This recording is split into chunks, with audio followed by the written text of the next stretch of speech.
Welcome to YOUCANIC. Today here in YOUCANIC we have a 2013 Dodge Grand Caravan. On this Dodge Grand Caravan, I'm going to show you how to replace your lift struts on this vehicle.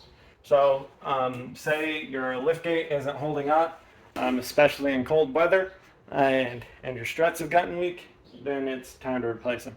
These are just a hydraulic strut. To be able to replace them is very easy. Just make sure that you buy them in pairs so that you replace them both at the same time. They have, one set to go on the right side and one set to go on the left side. They have an indication that tells you which side for them to be on.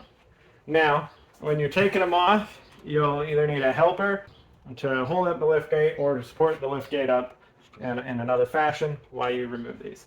So what you do is you take a small screwdriver and the clip on the top and the clip on the bottom. You just pop this screwdriver in there a little bit to open the clip, and then you'll be able to pull the clip off. Same thing with the top one. As it's removed, of course, it's designed to have two of them to hold it up, so you need to, like I said, you'll need to support it in one way to keep it up.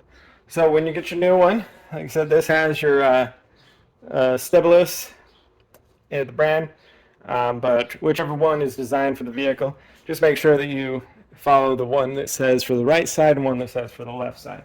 And you'll just be able to go in the reverse order, and this way you just need to line it up and press it on the top and the bottom, and then once they're lined up, press them, they lock in, and replace both, and then your lift gate will work. It'll probably be stiff initially, and then it'll get to its regular, the way it'll raise up and down nice and smooth. Thanks for watching YOUCANIC, where you can be the mechanic.